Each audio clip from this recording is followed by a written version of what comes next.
Me burlé de mi marido en una fiesta y desapareció. Lo perdí en una noche. Destruí mi matrimonio en una noche de vino. Hace 2 noches destruí mi matrimonio con una sola conversación. Una conversación que pensé que era solo una broma. Me llamo Mariana, tengo 29 años, y estuve casada con Javier, de 31, durante 4 años.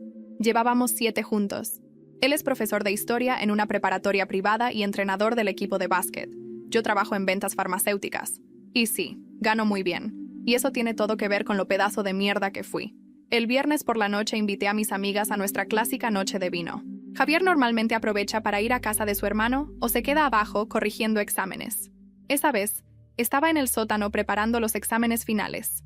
Ya íbamos por la segunda botella cuando Sofía, mi mejor amiga, empezó con sus quejas de siempre sobre su novio, que ya ni la hacía acabar, que era puro cuento. Las demás empezaron a reírse y a agregar lo suyo. Entonces Paola me miró con esa sonrisa pícara y dijo: «A ver, Mari, tú nunca cuentas nada. ¿Y Javier qué tal? ¿Sigue haciéndote ver estrellas después de tantos años?» Y ahí fue cuando me convertí en la peor persona del mundo. En vez de cortar el tema o decir algo bonito de mi esposo, decidí hacerme la chistosa. Quise ser el centro de atención, la más divertida del grupo. «Ay, amiga», dije, fingiendo misterio mientras bebía un trago de vino. «Digamos que hay una razón por la que le digo mi marido tamaño mini». Todas estallaron de risa. Carla casi escupe el vino. «¡No manches! ¿De verdad?», gritó entre carcajadas. «De verdad», seguí. «He visto camarones con más presencia. ¿Se acuerdan del entrenador personal con el que salía antes de Javier? Ese sí llenaba el traje de baño. Javier.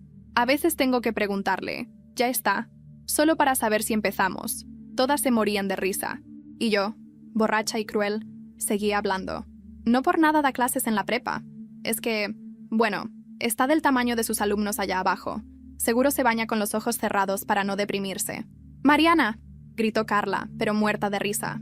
«¿Qué?», respondí. «Solo digo la verdad. El hombre maneja un Prius, ¿no?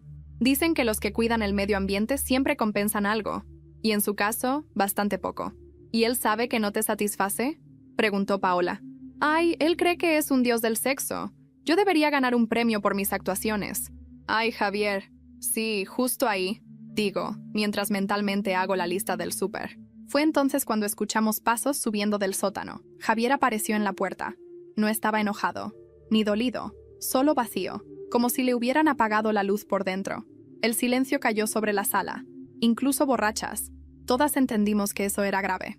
Él fue a la cocina, se sirvió un vaso de agua. El sonido de los hielos fue como un trueno. Luego se giró hacia mí. «Gracias por el recordatorio», dijo con voz tranquila. «Merezco algo mejor». Dejó el vaso en la barra y subió las escaleras. Sin portazos, sin gritos. Solo el sonido de los cajones abriéndose y cerrándose. Las chicas empezaron a reír nerviosas, diciendo cosas tipo «qué incómodo» o «ups». Pero yo no podía reírme. Sentía el pecho apretado. 20 minutos después, escuché el portón del garaje. El Prius, el mismo que acababa de ridiculizar, saliendo. Eso fue el viernes. Hoy es domingo, y no ha respondido ni una llamada, ni un mensaje. Fui ayer al departamento de su hermano. El carro de Javier estaba ahí, pero su hermano solo dijo: «Ya fue, Mariana, y la neta, qué bueno». Ayer en la mañana fui a la escuela, pensando que podía encontrarlo antes del entrenamiento. El asistente del equipo me vio en el estacionamiento y me dijo: «Llamó para cancelar. Primera vez en 3 años. Me pidió que te dijera que no vuelvas por aquí». El último mensaje que recibí de él fue a las 2 de la mañana del sábado. Escuché todo, cada palabra. «Por primera vez en 7 años entiendo lo que realmente piensas de mí. Gracias por la claridad». Y lo peor, Javier no es pequeño. Es normal. Hasta un poquito más que el promedio. Pero normal no hace reír. Normal no te pone en el centro. Así que mentí. Destruí al hombre que jamás dijo una palabra cruel sobre mí, solo para que mis amigas se rieran. La verdad, Javier es increíble en la cama. Atento, apasionado. Siempre se asegura de que yo esté bien antes que él. Hace cosas que ni puedo escribir sin llorar. Mis amigas siguen mandándome mensajes. «Lo superará». Todas las esposas se quejan. Los hombres son muy sensibles. No es como si te hubiera escuchado, pero sí me escuchó. Me oyó convertir nuestros momentos íntimos en un chiste. Me oyó compararlo con otros hombres. Me oyó llamarlo insuficiente. Y el silencio que quedó en esta casa es insoportable. Su taza ya no está en la cocina. Sus apuntes desaparecieron de la mesa. Sus tenis de básquet ya no están junto a la puerta.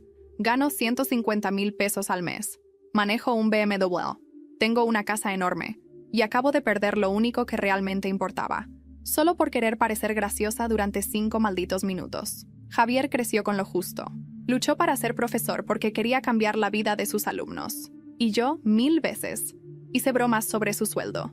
Sobre ser la que mantiene la casa. Sobre que él es solo un maestro.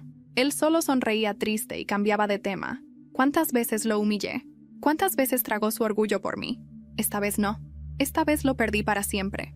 Y lo peor es que ni siquiera puedo culpar al vino. Porque esto soy yo. Alguien capaz de destruir a la persona que más la amaba solo por sentirse superior unos minutos. Actualización. 5 días después. Sí, soy la villana. Sí, me lo merezco. Y sí, ya empecé terapia de emergencia. Ayer Javier vino a la casa mientras yo estaba trabajando. Dejó su anillo de boda sobre la barra con una nota. Por favor, comunícate solo a través de mi abogado. Su abogado. Así que sí, va en serio. Y eso ni siquiera es lo peor. El novio de Paola trabaja en la misma escuela que Javier. Es maestro de literatura. Parece que el chisme ya corrió. No saben los detalles, pero todos comentan que la esposa del profe dijo algo imperdonable en una fiesta. Sus compañeros lo están apoyando. Una de las profesoras incluso cambió su foto de perfil de Facebook por una con Javier y el equipo, con el texto: apoyando a nuestro entrenador en estos tiempos difíciles. Y los alumnos. Esos chicos lo adoran. Es el entrenador que va a los partidos aunque no sea temporada, que les da tutorías gratis, que convenció a muchos de que sí podían ir a la universidad. ¿Y si se enteran de lo que dije? Intenté arreglarlo. Fui al departamento de su hermano con su comida favorita, tailandesa. El hermano, enorme, me bloqueó en la puerta y me dijo: Mariana, te lo voy a decir solo una vez. Mi hermano es el mejor hombre que conozco. Siempre te defendió. Cada vez que le decíamos cómo lo tratabas, él inventaba excusas. Está estresada. No lo quiso decir. Tuvo una infancia difícil. Pues adivina qué. Ya se cansó de defenderte. Han pasado solo 5 días desde que Javier dejó el anillo en la barra con aquella nota que todavía me quema los dedos. Por favor, comunícate solo a través de mi abogado. No he dormido más de 3 horas seguidas desde entonces. Todo lo que me rodea parece murmurar su ausencia. El olor del café que solía preparar en las mañanas. El sonido del refrigerador. Incluso el eco de mis pasos en el piso de madera. Todo me recuerda que ya no hay nadie más aquí. Intenté seguir con mi rutina, pero hasta mis colegas notaron que algo andaba mal. En la oficina de ventas en Polanco, mi jefa, Verónica, me llamó a su cubículo y me dijo en voz baja: Mariana, lo digo con cariño, pero si no puedes mantener la cabeza fría, tómate unos días. Estoy bien, mentí. Ella me miró como se mira a alguien que se está desmoronando y no quiere aceptarlo. En la hora del almuerzo abrí mi celular y vi algo que me hizo detener la respiración. En la página de la preparatoria donde Javier trabajaba, habían publicado una foto. Reconocimiento al profesor Javier Ortega, por su compromiso y valores. En la imagen estaba él, sonriendo con ese gesto sereno que siempre tuvo, rodeado de alumnos y colegas. Y ahí, al pie de la publicación, había un comentario de una profesora. No todos los héroes llevan capa. Algunos solo enseñan con el corazón. Las manos me temblaron. Ese hombre al que yo había ridiculizado en una noche de vino, ahora era un símbolo de integridad. Esa misma tarde, Sofía, mi mejor amiga, o al menos eso creía, me mandó un mensaje. Mari, sé que la cagaste, pero tal vez aún puedes hablar con él. No lo dejes ir así. Respondí con un simple: no quiere verme. Y ella, como si no entendiera el peso de lo que hice, me contestó: todos dicen cosas horribles en fiestas, no es para tanto. Pero sí lo era. Esa noche, sin pensarlo demasiado, conduje hasta el departamento de su hermano en Coyoacán, el mismo lugar donde, una semana antes, me había cerrado la puerta en la cara. Golpeé. 1 vez, 2. Nadie respondió.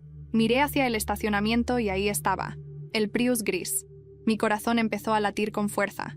Me quedé parada frente a la puerta, respirando hondo, intentando pensar qué diría si él abría.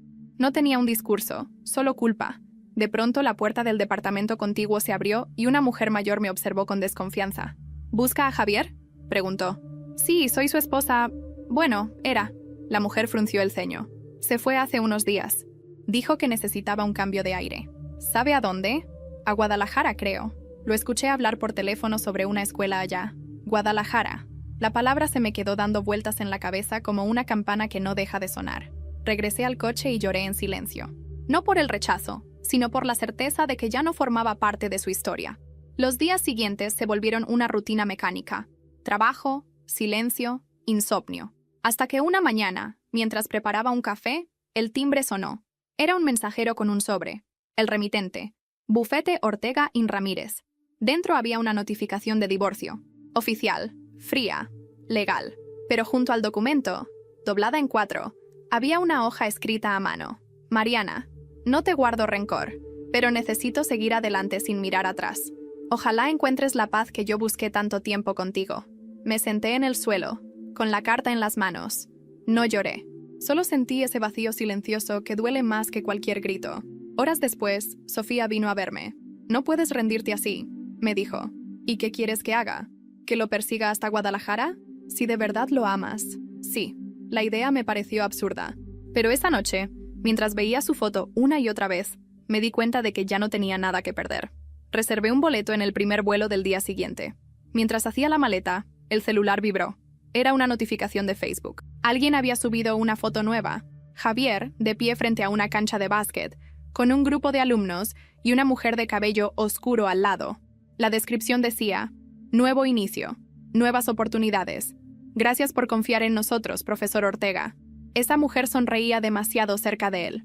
Y yo entendí que, si quería enfrentarlo, tenía que hacerlo ahora, antes de que se convirtiera en alguien completamente fuera de mi alcance. El vuelo a Guadalajara salió a las 7 de la mañana. No dormí nada.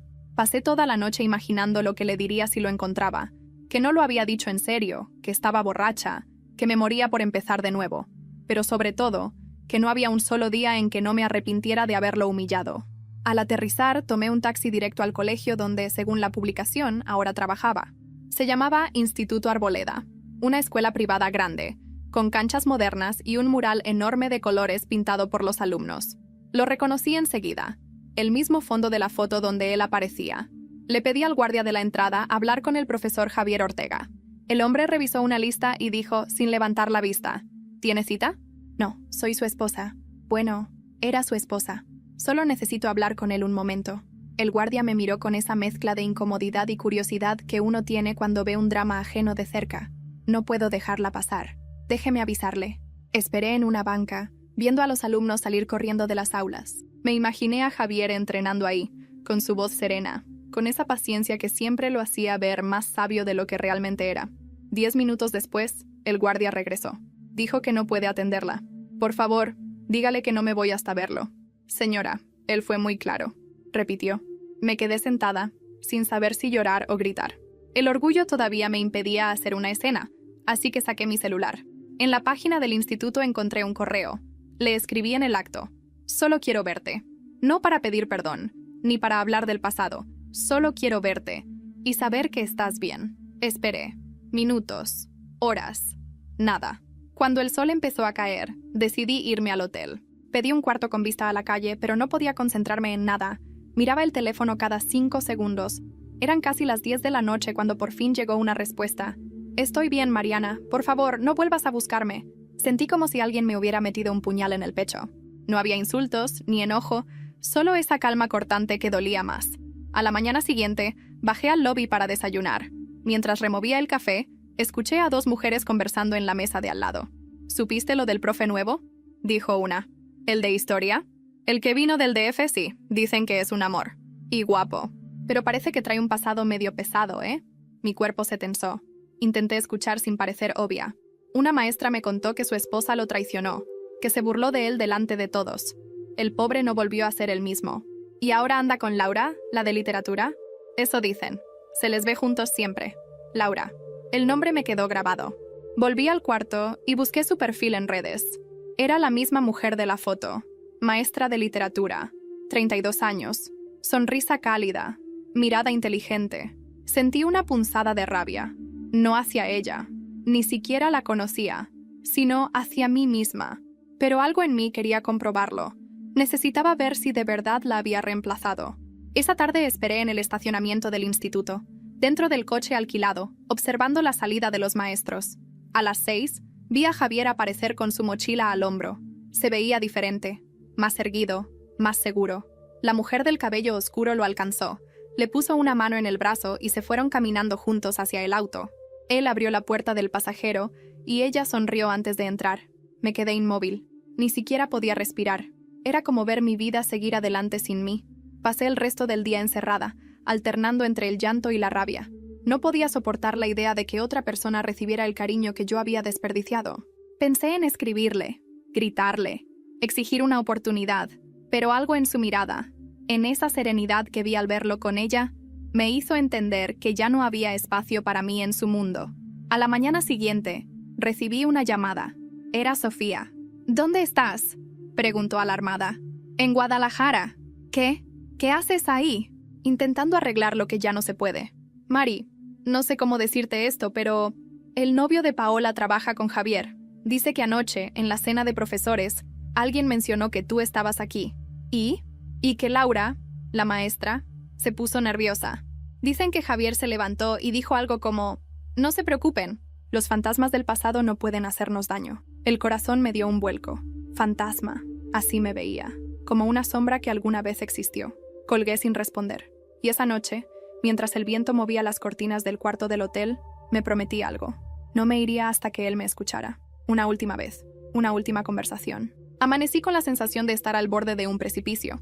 No sabía si lo que sentía era valentía o desesperación, pero algo dentro de mí me gritaba que tenía que hacerlo. Ese día me levanté temprano. Me vestí con la ropa más sencilla que tenía. Jeans, blusa blanca, cabello recogido, y conduje hasta la escuela. El guardia de la entrada me reconoció de inmediato. Señora, ya le dije que no puede pasar. Solo necesito 5 minutos, dije, sosteniendo un sobre en la mano. No vengo a molestarlo, se lo juro. El hombre dudó. Me miró unos segundos y al final suspiró. Déjemelo a mí. Yo se lo entrego. Le di el sobre. Dentro había una carta. Había pasado toda la noche escribiéndola. No era un pedido de perdón, ni una súplica. Solo quería explicarle lo que nunca pude decirle en voz alta, que lo amaba, pero que ese amor se había podrido en el orgullo. Me senté en el coche. Esperé más de 1 hora. Nada. Cuando estaba por rendirme, lo vi salir del edificio principal.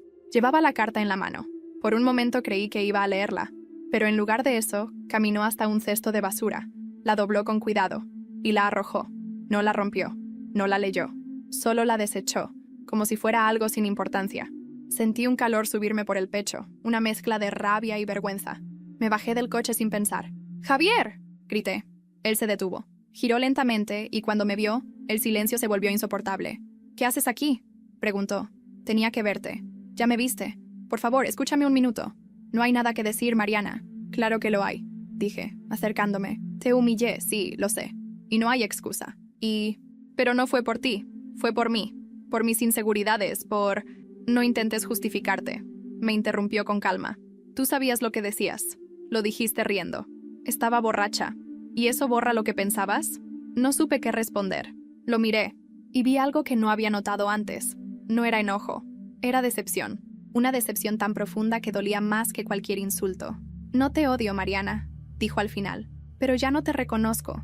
¿Y ella?, pregunté, casi sin darme cuenta. Su rostro cambió ligeramente. Ella no tiene nada que ver con esto. ¿La amas? No te debo esa respuesta.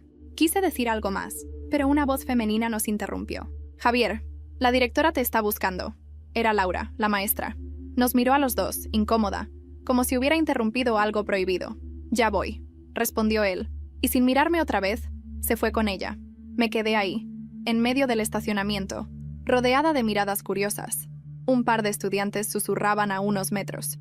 Sentí que el suelo se me abría. Esa tarde me fui a caminar por el centro de Guadalajara. La ciudad estaba viva. Parejas paseando, músicos callejeros, niños comiendo helado. Y yo, sola, invisible, sintiéndome como un error que caminaba entre gente normal. Entré en una cafetería pequeña y pedí un té, aunque no tenía hambre ni sed. En la mesa de al lado, una pareja discutía bajito. Siempre estás con el teléfono, ni siquiera me miras, decía ella. No empieces, contestó él. Escucharlos me dolió. Era como verme a mí misma años atrás, cuando todo con Javier aún podía salvarse. Saqué mi celular y abrí Instagram. Contra toda lógica, su cuenta ya no estaba privada. Subía fotos con sus alumnos, con el equipo de básquet, con la escuela, pero ninguna con ella. Hasta esa noche. Nueva publicación. Una foto en blanco y negro. Él y Laura sentados en una banca del parque, riendo. La descripción decía: a veces el silencio también sana. No sé cuánto tiempo me quedé mirando esa foto. Minutos, quizás horas. Lo único que recuerdo es haber cerrado el celular con las manos temblando. Al día siguiente, fui al instituto temprano, no para buscarlo, sino para dejar algo. Puse un sobre en la recepción con una nota. Solo quiero que sepas que me arrepiento, pero te dejo libre. Gracias por enseñarme lo que vale la dignidad. Y entonces, cuando salía, escuché a alguien llamarme por mi nombre. Era Laura. ¿Eres Mariana?, me preguntó, acercándose con cautela. Sí. Él no te odia, ¿sabes? Solo se cansó de defenderte. Sus palabras fueron suaves, pero cortantes. No vengo a recuperar nada. Mentí. Ella me observó y por un segundo pareció dudar de mis intenciones. Si de verdad lo amabas, déjalo en paz. Está empezando a sanar. Asentí, aunque por dentro sentía que me arrancaban algo. Laura me dio una mirada compasiva y se alejó. Volví al hotel sin rumbo, sin lágrimas. Esa noche soñé con Javier. No con el hombre que me miraba vacío desde la puerta del sótano, sino con el que conocí hace 7 años, cuando se reía conmigo en un café de Coyoacán y me enseñaba fotografías de sus alumnos. Al despertar, había una notificación en mi celular. Era un correo, de Javier. Leí tu nota.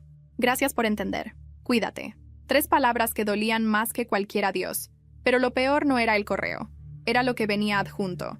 Una copia digital del trámite de divorcio finalizado. Y un mensaje corto, debajo. Ya está hecho. Volví a Ciudad de México esa misma tarde. El vuelo fue silencioso, casi tanto como el departamento que me esperaba. Cuando abrí la puerta, el olor a encierro me golpeó en la cara. Una mezcla de humedad, vino seco y soledad. Dejé la maleta en el suelo. Caminé hasta la barra donde Javier había dejado el anillo. Y todavía estaba ahí, brillando, frío, inmóvil. Lo tomé entre los dedos. Pensé en tirarlo, venderlo, esconderlo. Pero al final lo dejé donde mismo, como si quitarlo de ese lugar fuera a traicionar lo poco que quedaba de nuestra historia. Durante los días siguientes, intenté funcionar. Trabajaba, comía frente al computador, dormía con pastillas. Pero la culpa era un ruido constante, un zumbido que no me dejaba pensar. Y lo peor, todo el mundo parecía saber. El lunes, en la oficina, mis compañeras de ventas hablaban en voz baja. ¿Es ella?, susurró una. Sí, la del profe. Lo contaron en el grupo de las esposas del colegio donde estudia el hijo de mi prima. Pobre tipo. Dicen que ella lo ridiculizó frente a todas. Pasé junto a ellas fingiendo que no escuchaba, pero por dentro me estaba desmoronando. Esa misma tarde, Verónica, mi jefa, me llamó otra vez a su oficina. Mariana, tenemos que hablar, dijo, cruzando los brazos. ¿Pasa algo?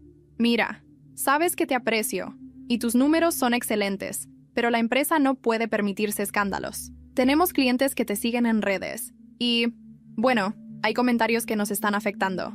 Sentí un vacío en el estómago. ¿Me estás despidiendo? No. Pero sería mejor que tomes una licencia por un tiempo. Hasta que todo se calme. Hasta que todo se calme. ¡Qué ironía! Nada se calmaba dentro de mí. Esa noche Sofía vino con una botella de vino. Otra vez el maldito vino. Tienes que salir, distraerte, respirar. No quiero salir, Sofía. Mariana, no puedes seguir así. ¿Así cómo? Pregunté con voz temblorosa. ¿Como una mujer que destruyó su vida con una broma? Todos cometemos errores, pero no todos los hacen públicos. Sofía suspiró, sirviendo las copas. Mira, Paola publicó algo en su historia. ¿Qué publicó? Un hilo. Sobre la mujer que se burló de su esposo perfecto. No pone nombres, pero todos lo saben. Le arrebaté el celular. Leí los fragmentos. Cuando humillas a alguien que solo te amaba, no hay vuelta atrás. La risa que la hizo sentir superior la dejó sola con su eco. Cada frase era un golpe. ¿Qué carajos le pasa?, dije furiosa. Esa hipócrita se reía más fuerte que nadie esa noche. Lo sé, pero la gente necesita héroes y villanos, Mari. Y tú ya sabes cuál eres. Arrojé la copa al fregadero. Se rompió en 1000 pedazos. Sofía no dijo nada. Solo me abrazó en silencio. Pasaron semanas. Dejé de abrir las redes, de responder mensajes, de salir. Mi mamá llamó un par de veces desde Querétaro, preocupada. ¿Qué te pasa, hija?, me dijo una tarde. Nada, ma. ¿Te oyes apagada? ¿Sigues con Javier? No. Se fue. ¿Y lo vas a dejar ir así? Ya lo hice. Colgué y me quedé mirando el techo. Todo era gris, incluso los recuerdos. Una noche, a las 2 de la mañana, no pude más. Abrí Instagram. Entré en el perfil de Javier, aunque sabía que solo me haría daño. Había una nueva publicación. Una foto grupal del equipo de básquet con una frase: creer en ellos fue lo que me salvó. Entre los comentarios, uno de Laura: y nosotros creemos en ti. El corazón me dolió físicamente. Cerré el celular y me levanté para servirme agua. Fue entonces cuando vi la luz del pasillo reflejándose en algo. El anillo. Todavía ahí. Pero ya no parecía un símbolo de amor. Parecía un trofeo de lo que había destruido. Lo metí en una caja y lo guardé en el cajón del baño.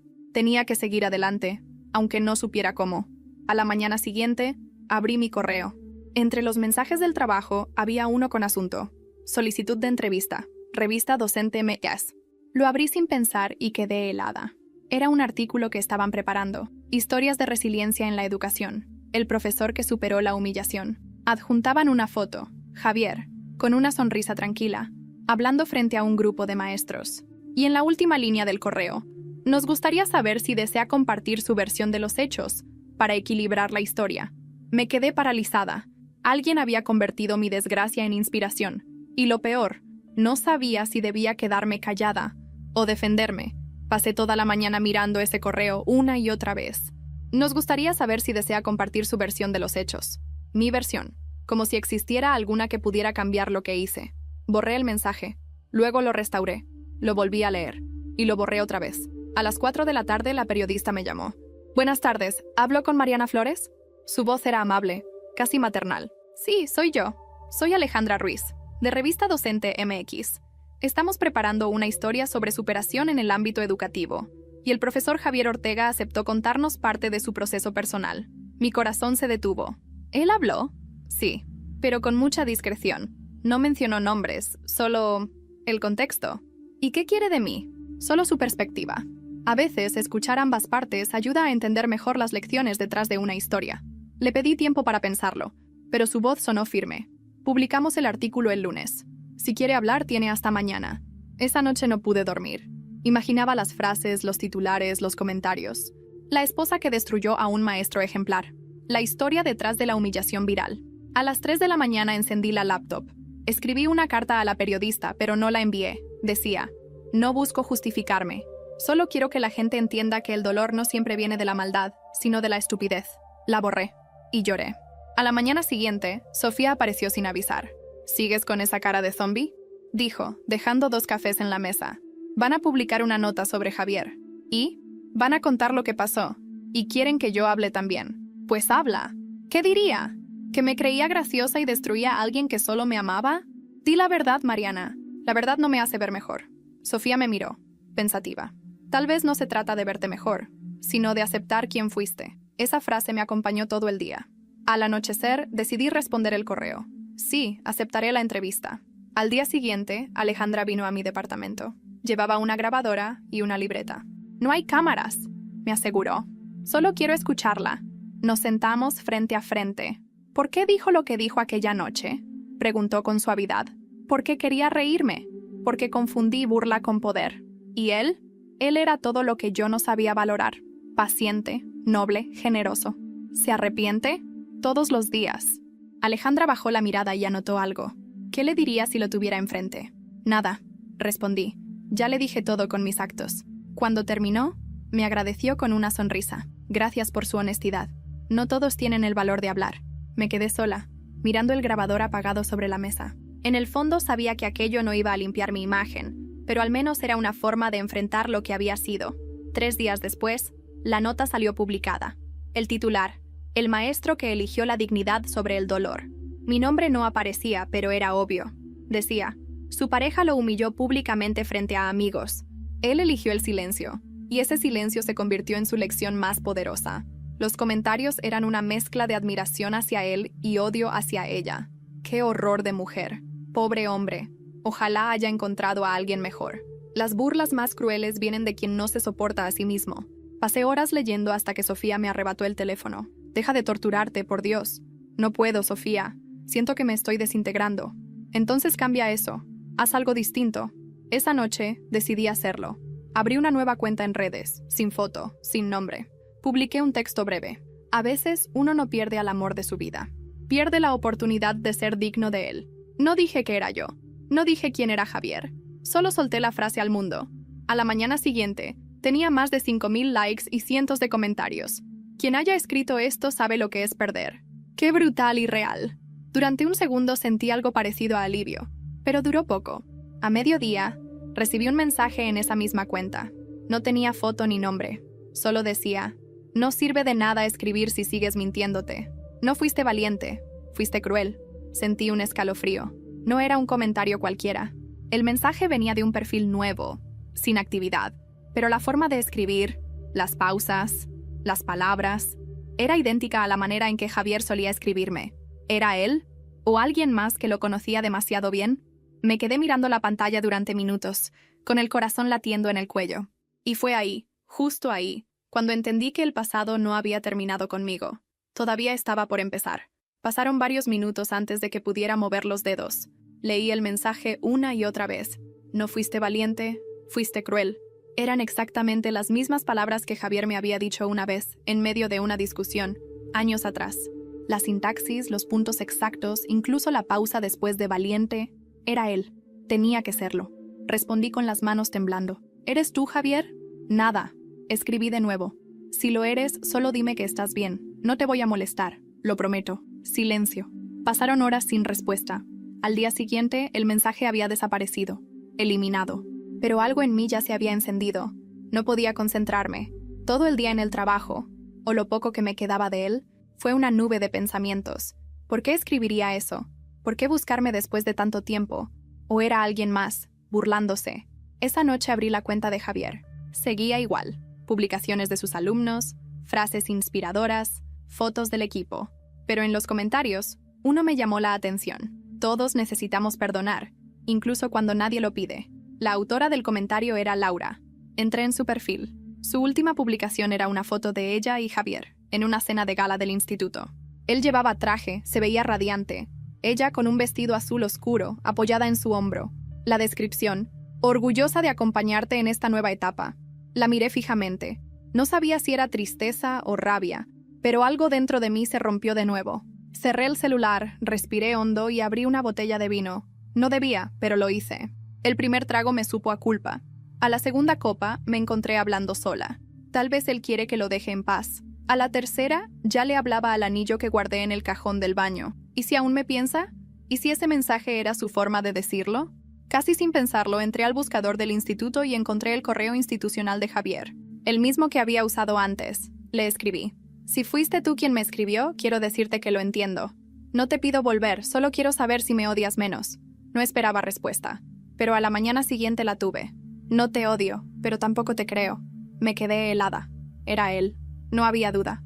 Respondí al instante. Entonces, ¿por qué me escribes? Pasaron 20 minutos. Luego llegó otra respuesta.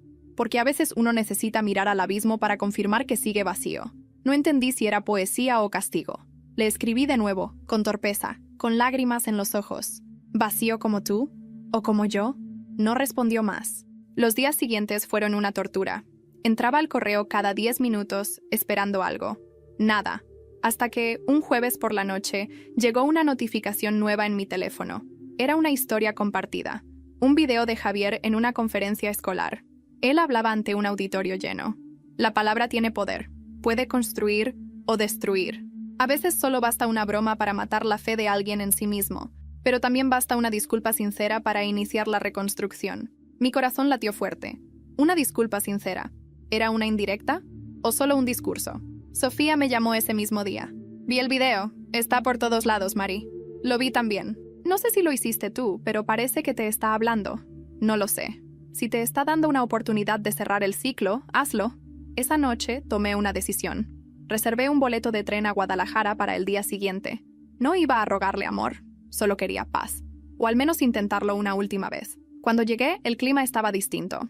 Nublado, casi lluvioso. Fui directo al instituto. No me dejaron entrar, pero esperé afuera. A eso de las 5, lo vi salir. Caminaba con paso firme, hablando por teléfono. Me acerqué despacio. «¿Javier?» Dije. Se detuvo. «¿Qué haces aquí otra vez?» «No vine a pedirte nada. Solo vine a decirte que entendí». «¿Qué entendiste?», preguntó con esa calma que dolía más que un grito, que no se puede reconstruir lo que uno mismo quemó. «Entonces vete, Mariana.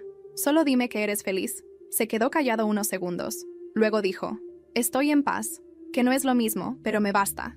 Se giró para irse, y justo cuando lo hizo, un auto frenó bruscamente frente a la escuela. Una mujer salió corriendo. Laura. Llevaba el rostro pálido, las manos temblando. «Javier, tenemos que irnos», dijo con voz quebrada. «Es tu hermano. Tuvo un accidente».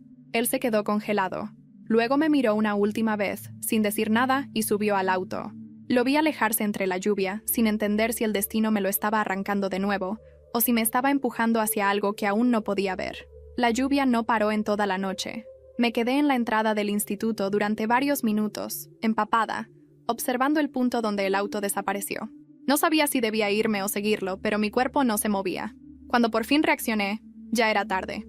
No sabía a qué hospital habían ido ni cómo contactarlo. Conduje sin rumbo por Guadalajara, con el limpiaparabrisas marcando el ritmo de mi ansiedad. En un semáforo abrí el celular y busqué accidente carretera a Zapopan en las noticias locales. Y ahí estaba. Grave accidente vehicular en la lateral de Periférico Norte. Se reporta un herido identificado como Roberto Ortega, de 34 años, el hermano de Javier. Mi pecho se apretó. No podía creerlo. Marcaba el número de Javier, aunque sabía que me bloquearía. Pero para mi sorpresa contestó. ¿Qué quieres? Su voz sonaba tensa, rota. Lo vi en las noticias. ¿Cómo está tu hermano? Silencio. En cirugía, respondió al fin. ¿En qué hospital estás? No importa. Por favor, Javier, no te estoy molestando. Solo quiero saber si necesitas algo. Lo que necesito, Mariana, es tranquilidad. Y eso tú no puedes darme. Colgó. Me quedé con el teléfono en la mano, temblando. Pero algo en su tono no era enojo. Era miedo. Dolor. Esa noche no dormí. A la mañana siguiente, fui al hospital que mencionaban las noticias. Entré con una excusa torpe, fingiendo ser pariente. En recepción, una enfermera me miró con desconfianza. ¿Dijo que es familia de Roberto Ortega? Sí, soy cuñada. Está en cuidados intensivos. El hermano está en la sala de espera, pero no puede recibir visitas ahora. No me atrevía a acercarme. Me senté lejos, desde donde podía verlo. Ahí estaba Javier, encorvado, con las manos entrelazadas, la mirada perdida en el suelo. Laura estaba a su lado, con la cabeza recostada en su hombro. No hablaban, solo esperaban. El silencio del hospital era distinto. No era vacío. Era un silencio de miedo, de súplica. Me quedé observándolos hasta que Laura se levantó para buscar café. Entonces, sin pensarlo, me acerqué. Javier levantó la mirada, sorprendido. ¿Qué haces aquí?, preguntó agotado. No sabía a dónde ir. Lo vi en las noticias y no tenías que venir. Lo sé, pero no podía quedarme sin saber. Me miró durante unos segundos eternos. Sus ojos estaban rojos, hinchados. No sé si va a sobrevivir, dijo con voz quebrada. Lo siento. No digas eso. No tienes culpa de esto. Lo sé, pero duele verte así. En ese momento, Laura volvió. Nos vio juntos. Y el gesto en su rostro lo dijo todo. ¿Qué está haciendo ella aquí?, preguntó, seca. Solo vino a preguntar por Roberto, contestó Javier. No me digas que ahora vas a perdonarla, dijo Laura, con un tono entre celos y reproche. Laura, por favor, susurró él cansado. Ella se cruzó de brazos sin quitarme la vista de encima. No puedo creer que sigas dándole espacio. ¿Después de todo lo que hizo? Javier no respondió. Yo tampoco. Solo me giré y caminé hacia la salida. Cuando crucé las puertas del hospital, la lluvia había parado, pero el aire estaba pesado, húmedo. Encendí un cigarro, aunque hacía años que no fumaba. El humo me ardió en los pulmones, pero por primera vez en mucho tiempo, sentí que respiraba. Esa tarde regresé al hotel. No sabía si quedarme o volver a Ciudad de México, pero antes de decidirlo, recibí un mensaje. Era Javier. Gracias por venir. No sé si fue buena idea, pero necesitaba ver una cara conocida. Roberto está estable. Va a sobrevivir. Sonreí. Por primera vez sonreí de verdad. Respondí. Me alegra. De corazón. Pasaron 2 días. No volví a escribirle, ni él a mí, pero cada noche, antes de dormir, miraba su mensaje como si fuera una pequeña grieta de esperanza. Hasta que el viernes mi celular vibró de nuevo. Era un número desconocido. ¿Mariana Flores?, preguntó una voz femenina. ¿Sí? ¿Quién habla? Soy Teresa Ortega, la madre de Javier. Sé que está en Guadalajara y necesito hablar con usted. Me quedé muda. Nunca antes había recibido una llamada de su suegra, y la manera en que dijo, necesito hablar con usted, no sonaba como un pedido, sonaba como una cita con el pasado. ¿De qué se trata?, pregunté con cautela. De la verdad, respondió ella, y colgó. El teléfono se me resbaló de las manos. El pasado, una vez más, venía por mí. La llamada me dejó helada. Teresa Ortega, mi ex-suegra, nunca había sido una mujer de muchas palabras, pero sí de carácter fuerte, seco, sin lugar para la ambigüedad. Durante mi matrimonio apenas me hablaba más allá de los buenos días y los gracias por venir. Siempre tuve la sensación de que no me soportaba, y quizá tenía razón, pero ahora ella me llamaba, y dijo, la verdad, Pasé toda la noche sin poder dormir, imaginando 1000 escenarios. ¿Qué verdad? ¿Sobre Javier? ¿Sobre su hermano? ¿O sobre mí? A la mañana siguiente recibí un mensaje de ella. Nos vemos hoy, 6:00 p.m. La cafetería La Flor de la Paz, frente al hospital. No faltes. Llegué puntual. La cafetería era pequeña, con aroma a pan recién hecho y un hilo de música suave. Teresa estaba en una mesa al fondo, con una carpeta en el regazo. Vestía de negro. Siempre lo hacía. «Gracias por venir», dijo sin mirarme directamente. No podía negarme. Guardó silencio unos segundos, observándome con esa mirada que me atravesaba como bisturí. «Sé lo que hiciste, Mariana. Sé lo que dijiste aquella noche. Lo sabe todo el mundo», respondí, bajando la voz. «No, no todo», replicó, apoyando las manos sobre la mesa. «Lo que no sabe la gente es lo que pasó después». Fruncí el ceño. Después, Javier cayó en una depresión profunda. Dejó de comer, dejó de dormir. Yo misma lo llevé al médico cuando empezó a tener crisis de ansiedad. Me quedé muda. «No sabía que...» «Por supuesto que no sabías», interrumpió fría. «Estabas ocupada lamiendo tus heridas». Sentí el rostro arder, pero ella continuó, sin compasión. ¿Sabes quién lo ayudó a salir? Laura, la maestra de literatura. Ella lo escuchó, lo acompañó. Cuando tú todavía lo ignorabas en redes, ella le preparaba café y lo convencía de volver a dar clases. Asentí, tragando saliva. Me alegra que haya encontrado a alguien que lo cuide. ¿De verdad? Su voz se llenó de ironía. Porque si eso fuera cierto, no estarías aquí. La miré a los ojos. No vine a pelear. Vine porque me llamó. Te llamé porque hay algo que él no te dirá nunca, dijo, abriendo la carpeta y empujándola hacia mí. Léelo. Dentro había informes médicos, recortes de prensa y algo que me heló la sangre. Una carta escrita a mano. Reconocí la caligrafía de Javier. «Mamá, si alguna vez no puedo más, no culpes a nadie. No fue por lo que pasó con Mariana, sino por lo que eso despertó en mí, por sentirme menos, por creer que mi valor dependía de alguien más». Mis ojos se llenaron de lágrimas. Intentó... No pude terminar la frase. «Sí», respondió Teresa con voz baja pero firme. «Intentó quitarse la vida 2 veces. La primera lo encontré yo. La segunda fue Laura quien lo salvó». Me llevé las manos al rostro. «Dios mío. Así que, cuando digas que lo amas, recuerda que ese amor casi lo mata». No pude seguir escuchando. Me levanté con el corazón a punto de estallar. Pero antes de que pudiera irme, Teresa dijo algo que me detuvo en seco. «Y no creas que Laura es tan santa como parece». La miré, confundida. «¿Qué quiere decir?» «Que la gente buena también miente. Ella no siempre está donde dice estar. Y Javier todavía no se ha dado cuenta. ¿Está insinuando que...?» «No insinuó nada. Solo te aviso. No repitas tu error. No hables sin pruebas». Salí de la cafetería con la cabeza girando. ¿Me lo había dicho para hacerme sentir peor o para advertirme de algo real? Esa noche, no pude quitarme sus palabras de la mente. Laura lo salvó. Laura lo ayudó. Laura no siempre está donde dice estar. A la mañana siguiente fui al hospital. Roberto, el hermano de Javier, ya estaba despierto y fuera de peligro. Esperé a que Javier saliera de la habitación. Cuando me vio, no pareció sorprendido. «¿Qué haces aquí otra vez?», preguntó cansado. «Tu madre me llamó». «¿Mi madre?», arqueó una ceja. «Sí». Me mostró cosas que no sabía. Se quedó en silencio. No tenía por qué hacerlo. «Tenía razón en una cosa», dije con voz temblorosa. «No mereces que nadie te vuelva a herir. Eso ya lo sé». Quise decir más, pero Laura apareció al final del pasillo. Venía hablando por teléfono. «Sí, amor, te llamo más tarde», dijo, sin notar que la escuchábamos. Cortó la llamada y al vernos sonrió nerviosa. «Ah, hola, no sabía que estabas aquí». Javier le devolvió la sonrisa, pero algo en su mirada cambió.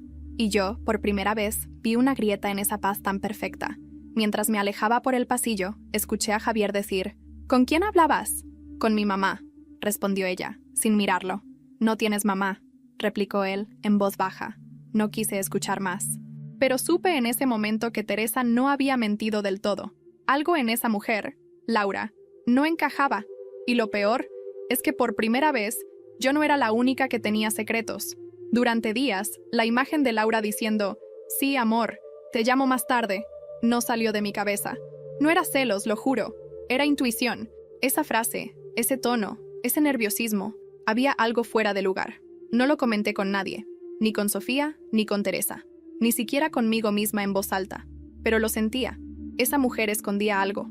Regresé a Ciudad de México, aunque mi mente seguía atrapada en Guadalajara. Traté de recuperar la rutina. Me levantaba temprano, corría por el parque, intentaba volver al trabajo, pero cada vez que abría las redes, algo sobre Javier aparecía. Una foto, un video, un artículo. Se había vuelto un ejemplo de superación, una especie de héroe moderno, y a su lado, siempre ella, Laura. Una tarde, mientras revisaba el correo del trabajo, recibí un mensaje de un remitente desconocido. El asunto decía: pensé que te gustaría saber. Dentro, un solo archivo adjunto, una foto tomada desde lejos. Era Javier, en un restaurante de Guadalajara, cenando con Laura. Pero lo que me heló la sangre fue el detalle. Ella no estaba sola con él. Frente a ellos, un hombre de traje, unos 10 años mayor, con la mano sobre la de Laura. El pie de foto decía: el pasado siempre vuelve. Mi primer impulso fue eliminarlo, pero no pude. Amplié la imagen. El rostro del hombre me resultaba familiar, aunque no podía ubicarlo. Pasé la noche revisando redes, buscando, comparando, hasta que lo encontré. Luis Cordero, director de una fundación educativa con la que el Instituto Arboleda colaboraba.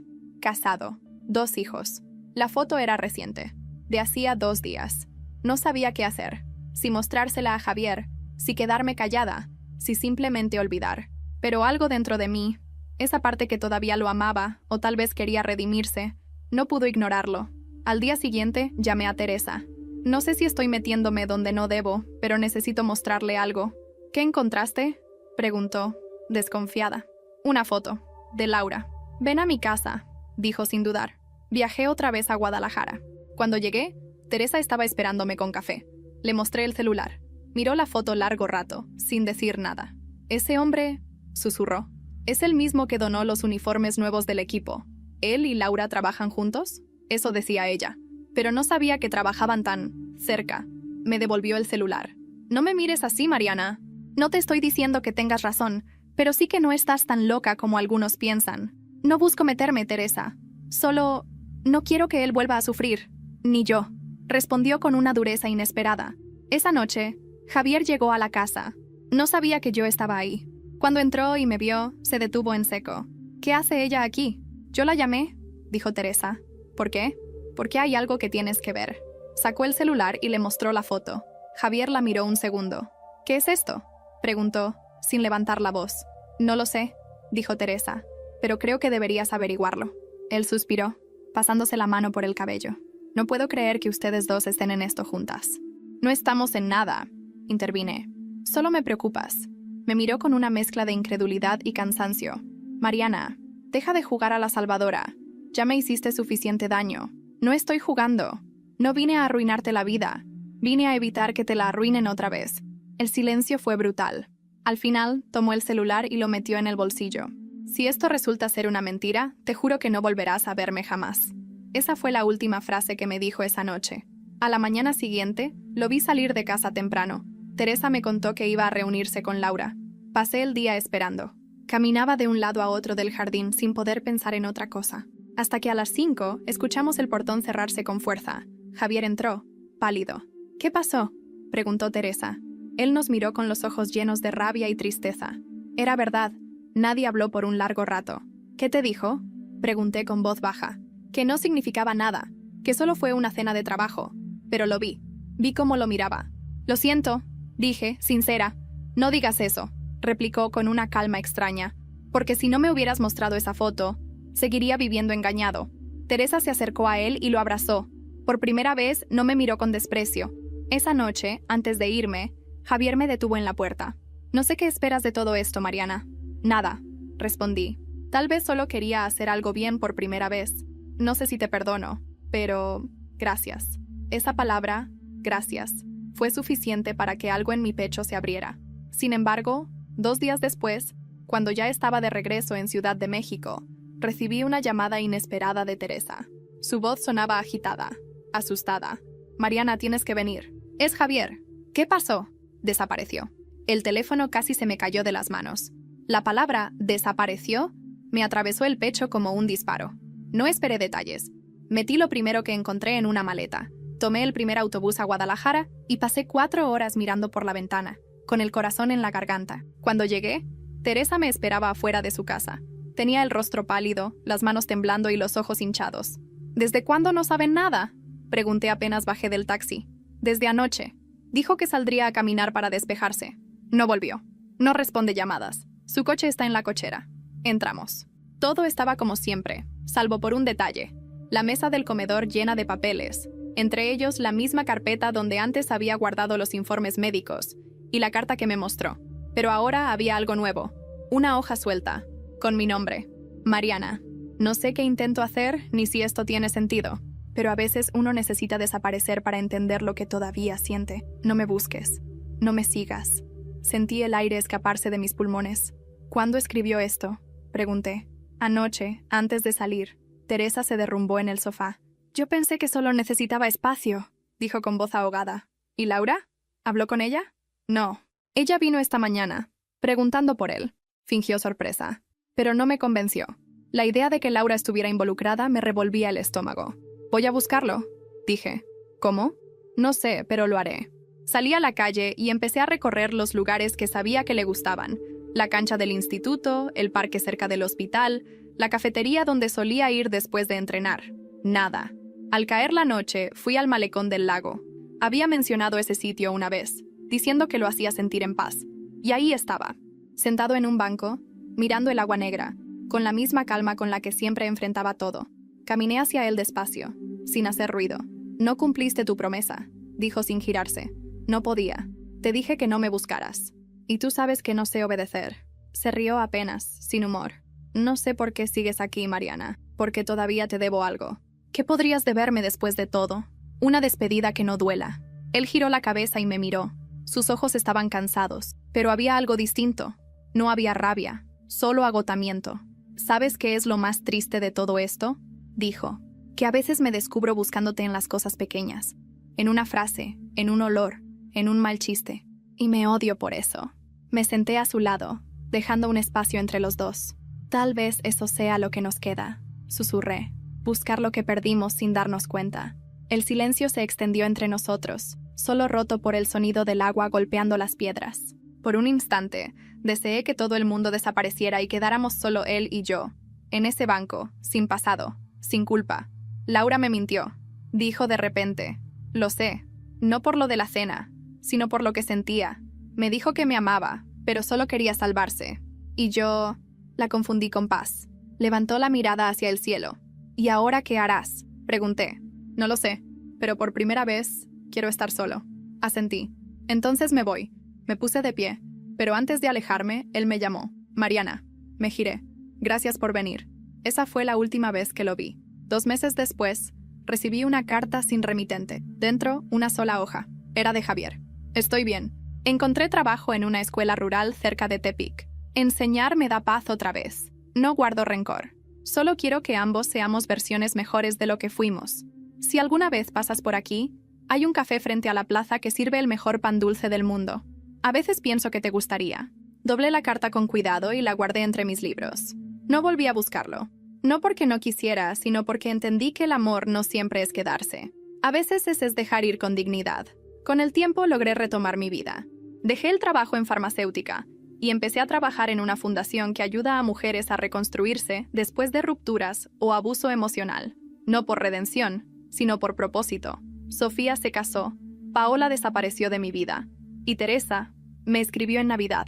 Está bien, sonríe más. Creo que te perdonó hace mucho. Lloré al leerlo. No por tristeza, sino por alivio. Y cada tanto, cuando paso frente a alguna librería y escucho el sonido del papel al pasar las páginas, pienso en él, en Javier, el hombre que amó sin condiciones y me enseñó que la crueldad también puede ser un espejo. A veces sueño que nos encontramos en aquel café de Tepi. No hay reproches, no hay disculpas. Solo silencio y un par de tazas de café humeante entre los dos. Y en ese silencio, entiendo que el perdón no se dice, se respira. Mariana dejó la Ciudad de México y se mudó a Querétaro, donde coordina un programa de apoyo psicológico a mujeres. Publicó un ensayo anónimo titulado La risa que destruye, que se volvió viral sin que nadie supiera que era suyo. Javier vive en un pequeño pueblo en Nayarit, sigue enseñando historia y dirige un equipo de básquet infantil. Nunca volvió a casarse. Teresa visita a su hijo cada mes. Mantiene contacto con Mariana, aunque nunca lo menciona delante de él. Laura renunció al instituto poco después del escándalo con el donante. Nadie volvió a saber de ella. Sofía y Mariana siguen siendo amigas, pero su amistad ahora se basa en la verdad. Y así, la historia terminó donde empezó, en el eco de una palabra maldicha, en una risa que cambió vidas. Pero, a diferencia de aquella noche, ahora sé que el silencio, el mismo que me atormentó tanto, puede ser también una forma de amor.